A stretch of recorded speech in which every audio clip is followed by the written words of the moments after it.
Greetings, humans et al. How are you doing? I figure I spend so much time browsing YouTube, I might as well start putting up some of my own time on the platform. So this is just going to be a quick little off-the-cuff chat about some of the things that I'm enjoying at the moment. I just was conversing with one of my favorite AIs, chat.openai, which, as most of you know, currently is based, or some of you I imagine would know, is based on ChatGPT version 3, massive language model that is quite phenomenal. In fact, I would go as far as to say that right now, apart from what the intentions and the politics and the everything around it entail, right now, in real terms, ChatGPT is the best lecturer in the world. Why do I say that? Well, if we go back to what the word lecturer still means, as far as I'm concerned, and where the word came from, as I recall, it basically means reader. A lecturer typically was somebody that read and was able to facilitate, because of having read the knowledge, other people's entry into or navigation of knowledge. Now, if there's one thing that ChatGPT is, it's well read. Sure, that reading includes a phenomenal amount of biases and so on. But then, as much as that is true, that is also true of each and every human lecturer, facilitator, teacher you've ever dealt with. Sure, we as humans definitely have more developed ways of, arguably for the moment, of dealing with biases and so forth. But I must say, to me, it seems like ChatGPT, at least the kind of user interface layer that creates a kind of a filter layer that seemed to be operational as a kind of lid on it in the context of the public version that is running at chat.openai.com, is pretty good at dealing with a lot of that stuff. So to give you an example, you can, for those of you that haven't played with it, what I was just doing now was asking if it is familiar with certain authors that I'm familiar with.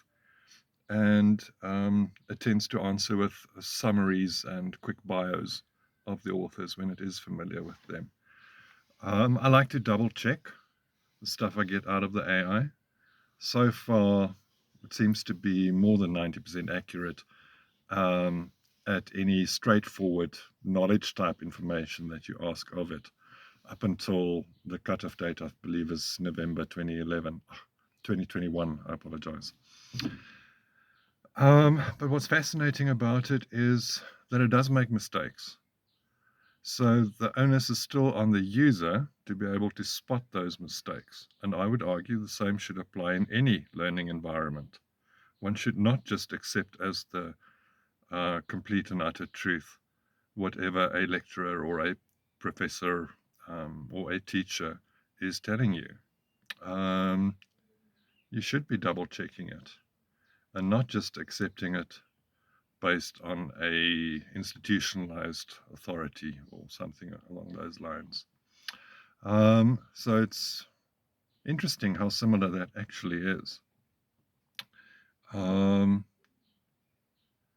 When it makes mistakes, if you ask it if it's sure about something, in my experience, 9 times out of 10, it will pick up its own mistake.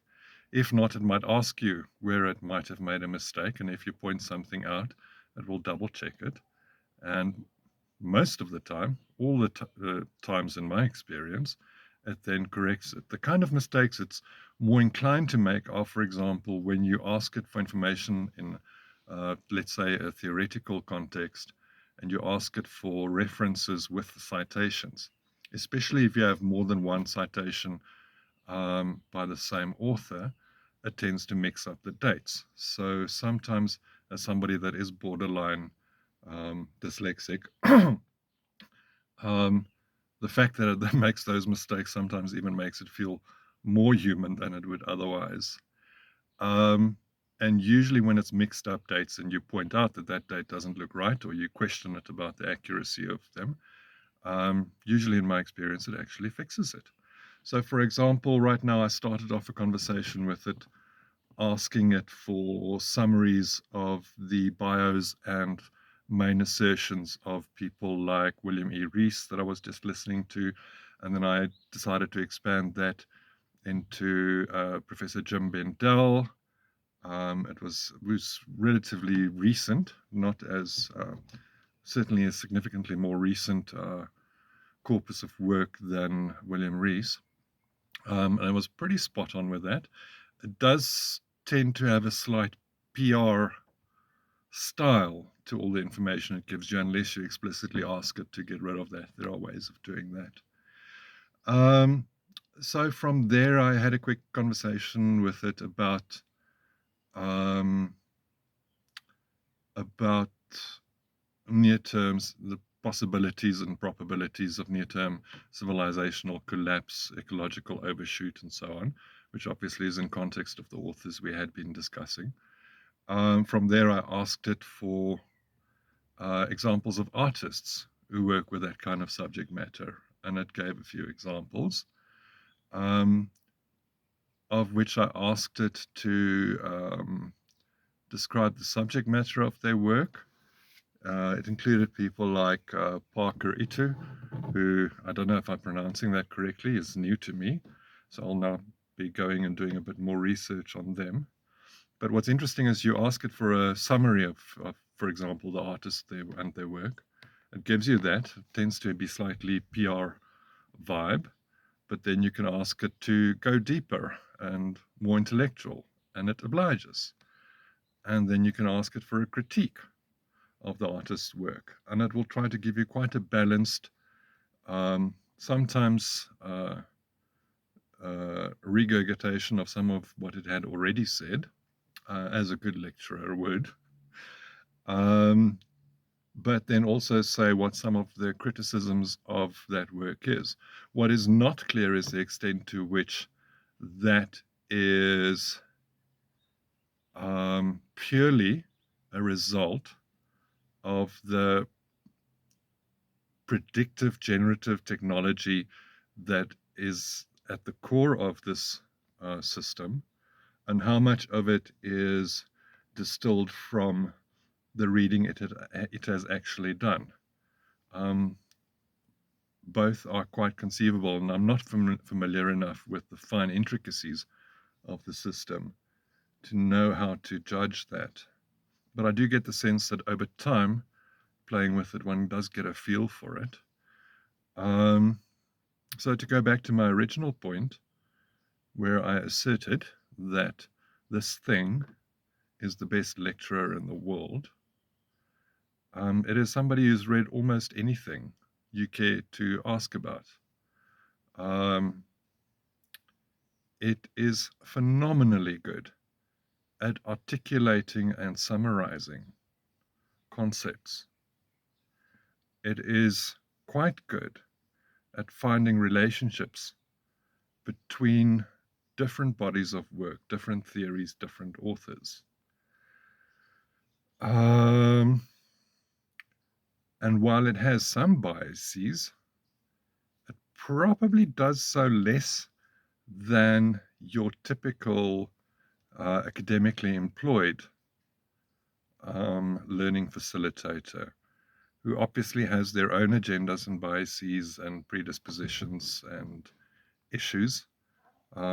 This thing, for the moment, doesn't seem to have anything along the lines of we would consider ego, which is something some of us battle with a lot of knowledgeable and authoritative people. Um, and even in the, beyond the personal biases and agendas of learning facilitators, increasingly there's also all kinds of influences of the academic milieu, um, policies of the institutions, um, constraints on them given their political environment, and then, of course, issues around funding and capitalism and so on. So I don't know for how long ChatGPT is going to be free. I see Microsoft is um, negotiating really big numbers about increasing their investment, and by implication, one assumes their stake and control over this thing. At the moment, it's still a little bit Wild West, um, though obviously a much better rollout than some of the previous attempts at doing something like this. So I don't know for how long it'll be free. I don't know for how long it'll be as good as it is now. I don't know if it'll go the way of, for example, Minecraft when Microsoft bought that over, where it's still a decent product, but it's not really the thing. It doesn't really, as far as I'm aware, have quite the same ethos that made it really special in the beginning. I stand to be corrected on that. I'm not pretending to be a Minecraft expert. But if you haven't played with it yet, I would highly recommend that you do. And please let me know your experience of it. I've started partly working with it towards a kind of piece of academic work I've always meant or wanted to do, and I've decided maybe that's what I'll do for my midlife crisis coming up this year.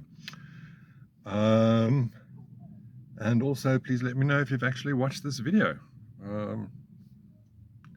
Quick cameo, impromptu, in the bucky after driving Offspring around. It's a little bit hot. Power is currently out. For those not in South Africa, we've got rolling blackouts called load shedding. At the moment, I think we've got 6 to 8 hours a day at least without power.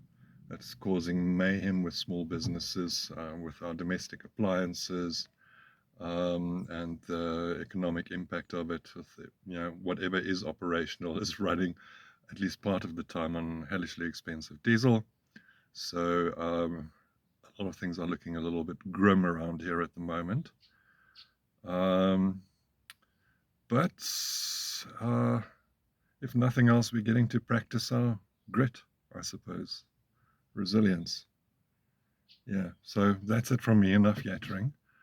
Let me know if you're interested in any of what I've discussed. If you're interested in the theoretical framework called radical artistry that I've started working on, I'm very keen to discuss that with anybody who's even vaguely interested in it. And let me know if there's anything else. Till then, all the best.